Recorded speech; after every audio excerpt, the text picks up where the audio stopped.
শীতের রাত, গ্রামের মানুষজন তখন ঘরে ঢুকে গেছে।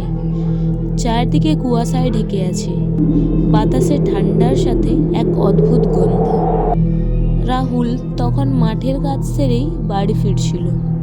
গ্রামের মাঝখানে যে পুরনো বটগাছ আছে, সবাই তাকে বটতলা নামেই ডাকে। সেইখান দিয়েই তার পথ। বটতলাটাকে ঘিরে ছোটবেলা থেকেই নানান গল্প শোনা যায়। কেউ বলে রাতে নাকি সেখানে এক অদ্ভুত ছায়া দেখা যায়, কেউ বলে কান্নার শব্দ। রাহুল এইসব বিশ্বাস করত না, কিন্তু সেদিন রাতটা ছিল অন্যরকম। রাহুল বটগাছের কাছে পৌঁছতেই হঠাৎ করে চারিদিক নিস্তব্ধ হয়ে গেল। দূরে শিয়ালের ডাকও থেমে গেল। সে যেই টর্চটা জ্বালাতে গেল, তখনই টর্চটি ঝিলমিল করে নিভে গেল। অন্ধকারও ঘন হয়ে উঠল। হঠাৎ রাহুলের মনে হলো কেউ একজন তাকে লক্ষ্য করছে, কিন্তু সেটি গাছের ওপর থেকে নয়, ঠিক তার পাশ থেকেই। সে ধীরে ধীরে মাথা ঘুরালো। কুয়াশার ভেতরে যেন কেউ তার কাছে দাঁড়িয়ে আছে। একটা মানুষের মতোই ছায়া, নড়ছে না, কিন্তু ছায়াটা ক্রমে বড় হতে লাগলো, যেন তার দিকেই এগিয়ে আসছে। রাহুল ভয় পেয়ে পা বাড়াতেই পিছন থেকে ফিসফিস করে কারো ডাক, থামো। শীতের ঠান্ডা বাতাস তার শরীর কেঁপে উঠল। সে ঘামতে লাগলো, অথচ চারদিকে প্রচণ্ড শীত।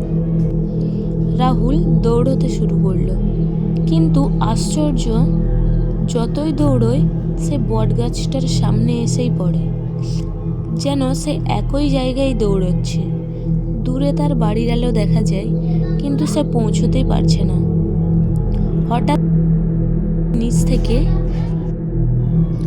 একটা গভীর গর্জন শোনা গেল। কেন এলে এখানে? যে চলে গেছে তাকে ফিরিয়ে আনা যায় না। রাহুল স্থির হয়ে দাঁড়িয়ে পড়ল। তার সামনে এবার স্পষ্ট দেখা গেল একটা বৃদ্ধার ধূসর চুল, কুয়াশায় ঢাকা চোখ, সারা শরীর জলে ভেজা। সে যেন ডুবে মারা গিয়েছে।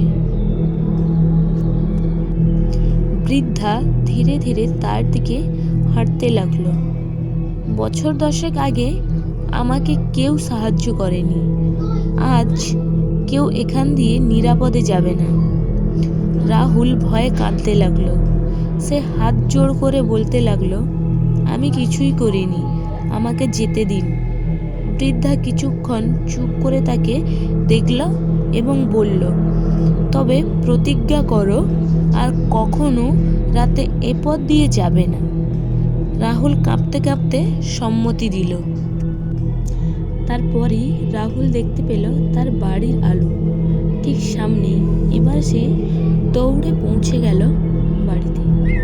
তারপর দিন সকালে রাহুলের মা দেখল তার গায়ে মাটির দাগ, মুখ ফ্যাকাশে। রাহুল শুধু একটাই কথা বলল, বটতলায় রাতে যাবেন না। ওটা শুধু গাছই নয়, কেউ আছে সেখানে। গ্রামের লোকেরা এখনো বলে যে রাত্রে কেউ সেই পথে হাঁটে না। বটগাছের নিচে নাকি বৃদ্ধার এক ছায়া দেখা যায়, আর মাটির নিচ থেকে কান্নার মতো শব্দ ভেসে আসতে থাকে। সেইখানেই নাকি সেই বৃদ্ধার বাস।